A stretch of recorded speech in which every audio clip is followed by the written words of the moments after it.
Sebenarnya waktu pertama mau mendirikan ya semua tantangan.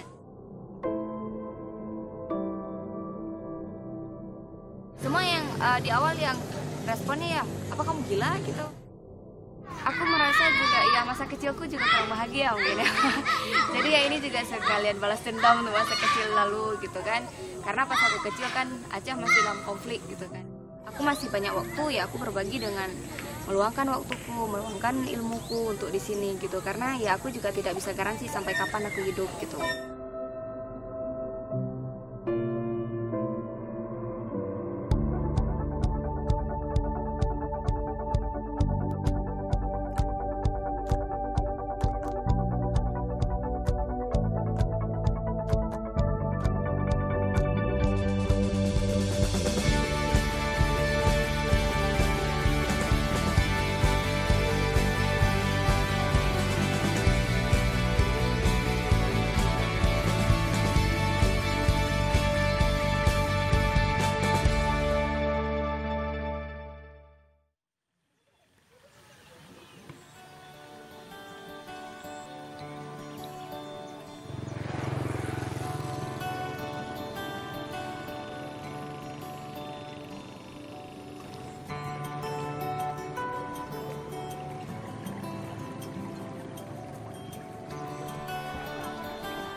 Kegemaran membaca telah kugeluti sejak kecil.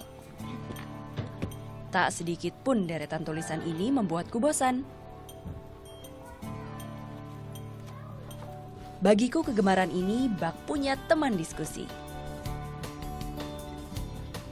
Kalau untuk aku buku itu sangat berpengaruh, sangat gitu. Jadi bagiku kadang-kadang buku itu seperti inspirasi tersendiri. Seperti Sang Pemimpi itu pernah menjadi inspirasi selama aku 3 tahun, selama di pesantren gitu di boarding school. Nah itu perjuangan dia di sekolah yang menurut aku kan jauh lebih berat ketimbang kita di asrama seberapa lah gitu. Dan itu bisa membawa aku terus bersemangat untuk belajar gitu. Dan ya buku sangat berpengaruh. Namaku Husnul Khatimah. Aku bungsu dari 9 bersaudara. Namun kebanyakan teman-teman di sini memanggilku Kak Imah. Karena aku tertua di antara mereka. Aku merasa seperti aku punya badan yang muda tapi jiwa yang tua ya. Visi hidupnya bukan visi sih, mungkin interest hidupnya tuh mungkin agak sedikit lebih tua dari orang-orang biasa mungkin. Tapi nggak, so far aku masih seperti biasa, masih suka hing-hing lah.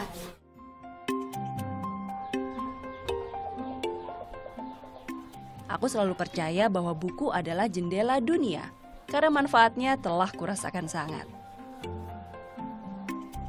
Virus gemar membaca inilah yang ingin kutularkan pada anak-anak.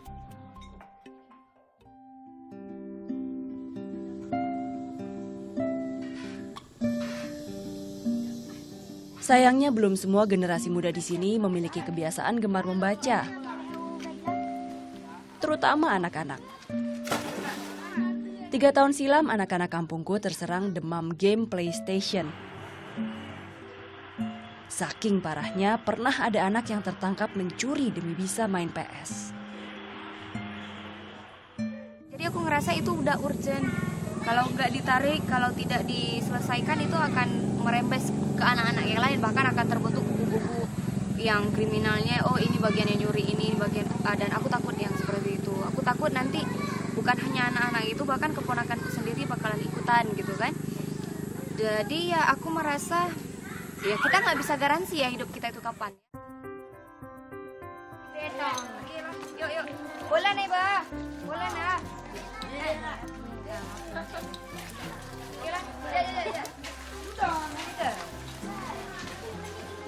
Aku biasa mengajak anak-anak jalan-jalan ke sawah atau bukit tak jauh dari kampung kami. Ini bentuk peralihan supaya anak-anak tak lagi bermain PS dan mendapatkan perhatian mereka. Tapi aku juga sambilan mengajak mereka untuk gemar membaca gitu. Jadi kita buat buku, habis itu kita baca sama-sama, mendongeng gitu. Karena menurut aku sih anak-anak kalau kita langsung aja, yuk belajar. Bagi mereka belajar itu kayak sesuatu yang berat ya gitu. Jadi kita ngajak di sini belajar tanpa sengaja gitu. Mereka nggak sadar kalau sebenarnya mereka belajar gitu, tapi dia kira main-main gitu. Nah, kan janji Tanyo, kita mau kemari baca buku sama-sama kan. Nah, ya nak agam kan Gensit, main bola di sini boleh, tapi ya Gaji tak baca buku rame-rame. Nah. Bersama teman-teman sebaya, kami pun membuat pustaka kampung. Sederhana sangat.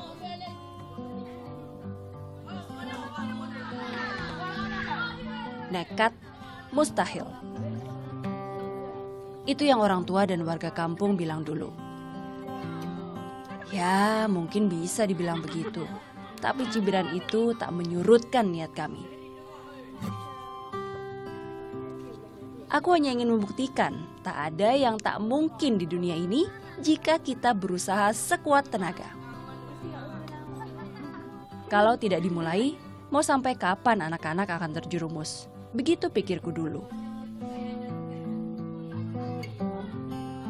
Sampai akhirnya sudah 3 tahun Taman Pendidikan Masyarakat Tanyoe ini ada di kampungku, Lambirah, Kabupaten Aceh Besar. Tanyoe dalam bahasa Aceh berarti kita. Ya, inilah taman pendidikan kita. Pendidikan dari kita, oleh kita, dan untuk kita. Taman yang bukan hanya sekedar tempat belajar, tapi juga tempat bermain. Jadi setahun awal itu betul-betul masa diuji. Dimana aku kalau punya hal itu ada hal-hal baik, dukungan dan sebagainya, itu aku cerita. Kita didukung ini, dosen aku kasih sumbangan, ada kawan-kawan yang ngumpulin buku gitu dan sebagainya. Aku cerita banyak-banyak. Tapi giliran ada masalah aku diam. Aku simpan sendiri karena kalau masalah itu juga aku expose dan orang tua mengira aku tidak sanggup menghandle, ya tutup saja gitu.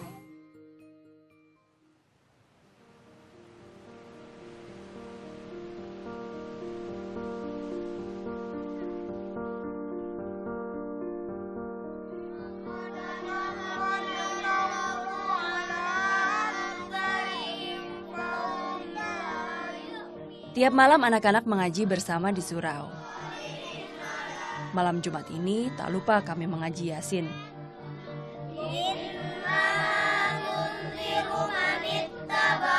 Mengirim doa untuk saudara-saudara kami yang telah lebih dulu menghadap Allah. Termasuk untuk abangku yang meninggal saat bencana tsunami tahun 2004. Di surau, mamakulah yang mengajar. Beliaulah inspirasi hidupku. Dengan ada saya mengajar anak orang, saya diberi kelempangan oleh Allah Subhanahu Wa Taala. Saya kalau susah sekali kalau adalah ke lapangan.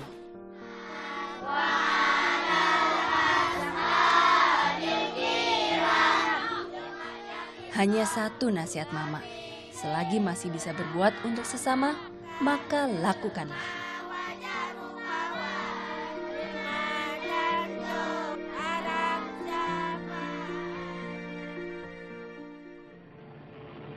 Memang harus bangkit, pilihannya 2, berguna atau nggak usah ada. Kalau kayak gitu prinsipnya itu.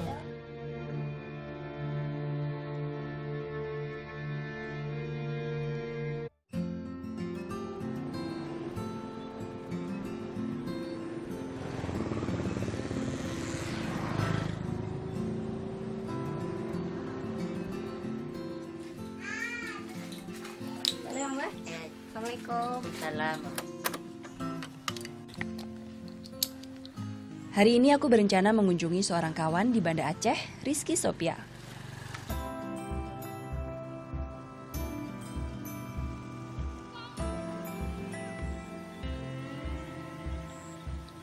Perjalanan ke Banda Aceh hanya 30 menit dari Lambirah.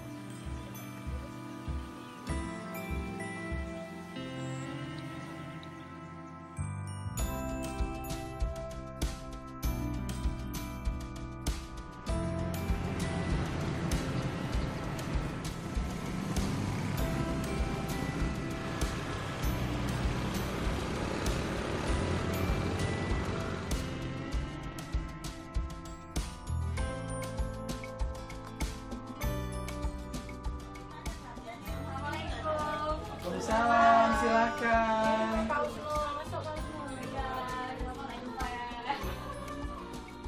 Kak Iki aku biasa memanggilnya. 3 tahun setelah tsunami Aceh, Kak Iki dan suaminya mendirikan Rumah Baca Anak Nanggro atau disingkat Rumah Aceh.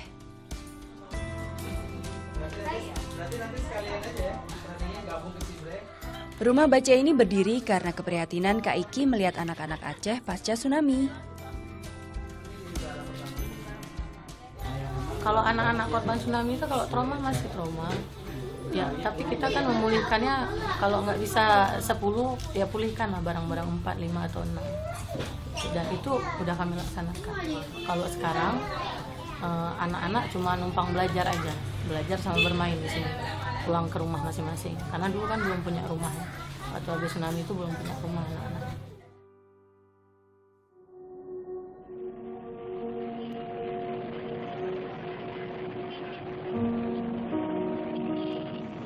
Minggu pagi 26 Desember 2004, tak pernah terpikir dalam benak Kak Iki dan keluarga jika bencana dahsyat akan meluluh lantakkan tanah kelahirannya.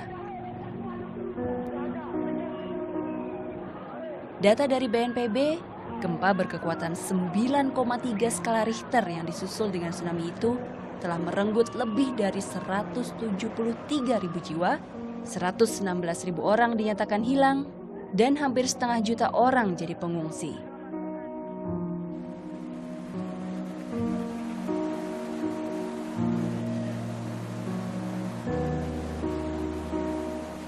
Kala itu denyut kehidupan rakyat Aceh terhenti. 139.000 rumah, 1.089 tempat ibadah, dan lebih dari 3.000 sekolah rusak parah. Jalan sepanjang 2.600 km dan 8 bandar udara rembuk.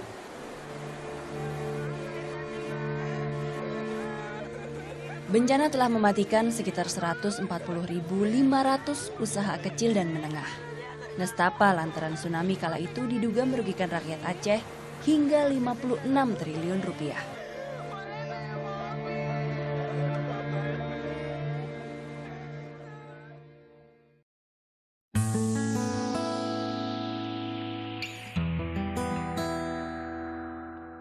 Alhamdulillah, Allah masih memberikan kehidupan bagi kami rakyat Aceh. Termasuk Kak Iki dan keluarganya. Tak mau terlena dalam kesedihan yang berkepanjangan, ia memilih bangkit. Memang harus bangkit, pilihannya 2, berguna atau nggak usah ada. Kalau Kak Iki prinsipnya itu. Bangkit itu bukan harus dengan orang, dari diri kita sendiri. Mungkin kebetulan Aceh jatuhnya karena tsunami, kemarin karena konflik. Tapi kalau anak-anak Aceh terus larut dalam kesedihan kan nggak bagus juga. Mau jadi apa Aceh ini nanti kan? Ya, abangnya harus pergi kemana tuh baru jadi. Rumah Baca Anak Nanggro berdiri tahun 2007 dengan bantuan awal dari sebuah NGO asal Kuwait. Kini tak hanya memiliki ribuan koleksi buku, Ruman juga mengadakan bimbingan belajar untuk anak-anak. Nah, melihat anak-anak yang banyak main di jalan, dan itu anak-anak di sekitar tempat Kak Iki tinggal. Otomatis kalau Kak Iki menutup mata dengan keadaan itu, bisa jadi besok anak Kak Iki yang gabung ke situ. Dan kalau seandainya kita cuma tutup-tutup mata aja, nggak ada perubahan di daerah kita. Aku dan Kak Iki memiliki semangat yang sama untuk memajukan pendidikan di Aceh. Kunjungan seperti ini juga sekaligus aku manfaatkan untuk menimba ilmu dari Kak Iki yang sudah lebih dulu mendirikan taman baca. Ada yang kita beli uangnya Secara terbentuk tapi dari segi kualitas kan. Iya, maksudnya kita kan.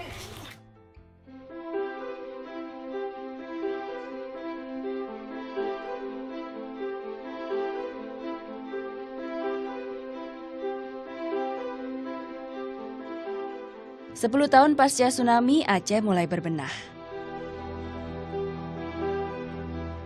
Dengan bantuan berbagai pihak, kehidupan dan perekonomian berangsur pulih. Tapi hal ini bukan berarti selesai, karena kehidupan masih panjang. Tsunami memberi tanda sewaktu-waktu gelombang laut itu bisa saja menyapu habis tanah kelahiran kami ini. Mitigasi bencana harus terus ditingkatkan. Aku sekali di sini kayak laut dan udah lama aku kalau stres carinya laut. Oh itu. Sini kan kalau lagi-lagi betul kayak Husnul bilang, kita kalau lagi-lagi stres lihat air-air laut nih, istilahnya inilah hidup. Kadang maju ke depan, kadang turun. Nggak pernah Husnul lihat air laut turun terus kan? Kiamat kecil itu memberikan pelajaran bukan tentang menangisi apa yang terjadi, tapi bagaimana bencana ini mengajari kami untuk bangkit.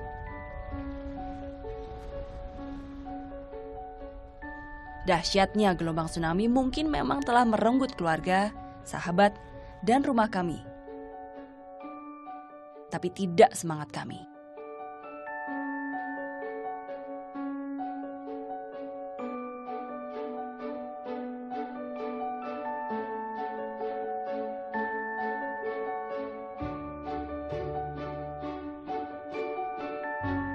Dan kalau mereka sendiri tidak mampu memperjuangkan cita-cita mereka untuk melanjutkan pendidikan, bagaimana dia bisa mengajak adik-adik lain untuk bisa melanjutkan pendidikan?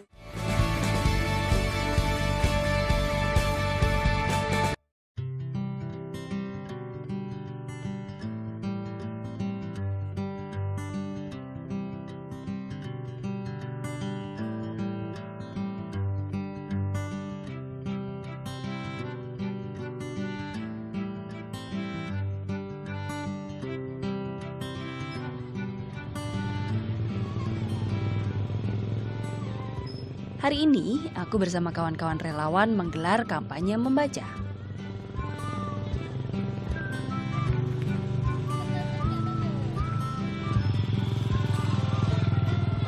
Kampanye membaca ini diadakan di kampung sebelah karena semangat anak-anak kampung lain pun tak kalah hebatnya.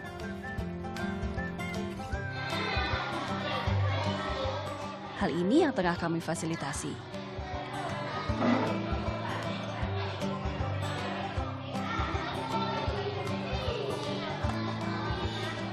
Kegiatan ini baru pertama kali kami lakukan. Insya Allah akan rutin kami gelar dan kembangkan di kampung lain.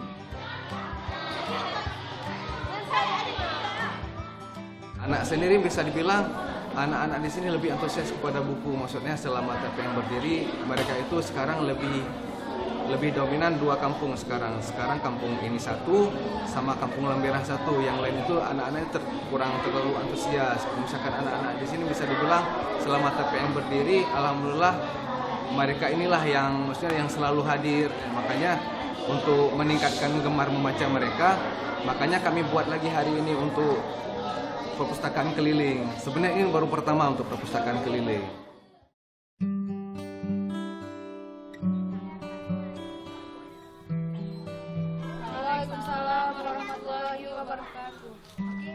Perlahan, anak-anak mulai tertarik dengan kegiatan TPMT. Ini semua tak kulakukan sendiri. Ada teman-teman relawan kami menyebutnya. Relawan ini sebenarnya teman-teman di kampung. Sengaja memang aku memberdayakan mereka. Kuning, merah ke setiap anak. Pikirku, siapa lagi yang akan membangun kampung kalau bukan kita Itu sendiri? yang tua Kebanyakan teman-teman relawan masih SMP dan SMA. tentang Mereka semua datang dengan inisiatif sendiri dan tidak dijanjikan upah apapun. inilah yang kita lakukan setiap Jumat ini, salah satu bentuk peningkatan kualitas mereka. Ini jadi di situ dia pertama belajar mengekspresikan pendapat, kedua dia juga belajar ternyata metode yang setelah aku tulis ini agak bosan. Berarti ada metode yang lebih bagus. Dan besok ketika materi, contohnya dia materinya tentang apa, dia akan mikir gimana cara materi yang kita ajarkan ini mudah dipelajari tapi juga menyenangkan. Kalau petani bahasa Inggrisnya apa? Selama ini TPMT berjalan tanpa donatur tetap. Dana sangat penting memang. Tapi itu tak jadi hambatan berarti, karena justru teman-teman relawanlah yang membuat TPMT masih ada hingga saat ini. Semangat mereka selalu menguatkanku. Seperti Nurhaliza yang kini duduk di bangku kelas 3 SMA. Ia meluangkan waktunya untuk mengajar anak-anak kelas 4 SD. Nurhaliza tergabung menjadi relawan awal Januari 2014 lalu. Pertama, ingin membangun karakter bangsa, ingin mencerdaskan anak bangsa. Yang pertama kita berawal dari anak-anak dan bangsa kita sendiri. Yang selain itu juga untuk menjadi pengalaman, bisa menambah teman, tambah wawasan juga. Di sini kan banyak orang-orang yang sebaya. Gitu. Senang. Kenapa senangnya? Kenapa? Senang kenapa? Gurunya baik. Baik. Terus? Banyak kawan. Masih ada 30 relawan lainnya. Semua memiliki peran masing-masing. Ala, tamahala, merah.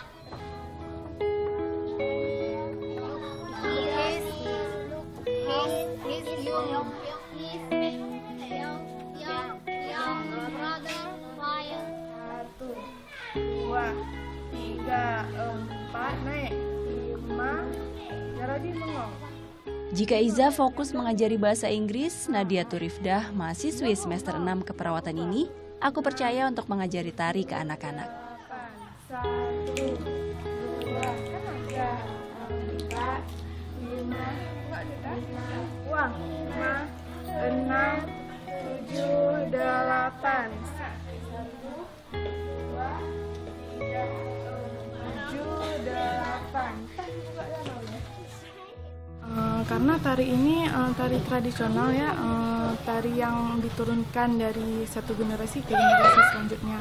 Kalau generasi muda sekarang nggak menurunkan untuk adik-adik atau generasi muda yang lainnya, maka lama-lama tari ini akan hilang. Apalagi sekarang kan sudah banyak tari kreasi, habis itu tari modern, tari yang datang dari budaya luar kan. Jadi kalau nggak dilestarikan lama-lama ya akan pudar dengan sendirinya.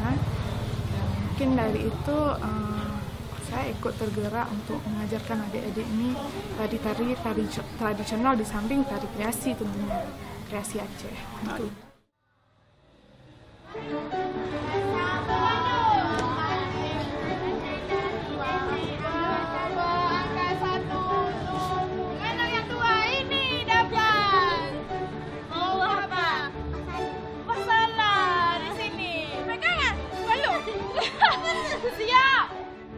Sebagai wujud terima kasih untuk para relawan, ingin rasanya aku memperjuangkan beasiswa untuk mereka. Dan kalau tingkat pengurus saja nih, yang memang cerdas, yang memang mau berbagi, mereka sendiri tidak mampu memperjuangkan cita-cita mereka untuk melanjutkan pendidikan. Bagaimana dia bisa mengajak adik-adik lain untuk bisa melanjutkan pendidikan, untuk bisa mau belajar dan terdidik gitu. Jadi aku merasa beasiswa bagi pengurus ini adalah hal yang krusial gitu, penting banget, bahkan sekarang pentingnya gitu, bukan nanti tunggu setahun 2 tahun kemudian, bukan. Aku pun begitu, bohong rasanya kalau aku tak ada hasrat terpendam, kuliah di luar negeri salah satunya. Kadang-kadang ya, kalau untuk sekarang ngelihat kawan udah lanjut S2 keluar gitu kan aku belum bisa gitu, ada rasa pengen gitu, cuman terkadang aku mikir lagi gitu, ekstensi itu kan ada juga dari kontribusi gitu kan. Jadi ya aku merasa walaupun nanti kuliah keluar, kalau TPM-nya mati karena aku nggak ada sekarang gitu, belum kuat kaderisasinya, malah aku pas pulang bakalan nyesal karena sesuatu yang udah dibangun dengan air mata tiba-tiba hilang seperti itu tuh aku belum siap gitu kan. Jadi tapi kalau misalkan aku keluar untuk bangun link yang lebih besar tapi ini masih ada, ketika pulang kita kembali lagi, itu yang harapan ke depan.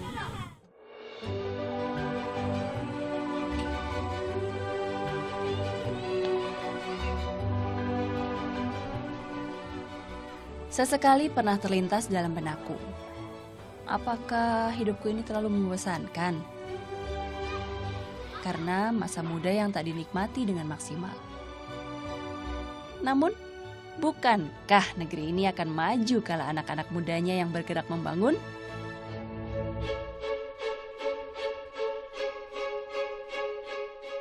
Dari senyum anak-anak Lambirah inilah jalanku.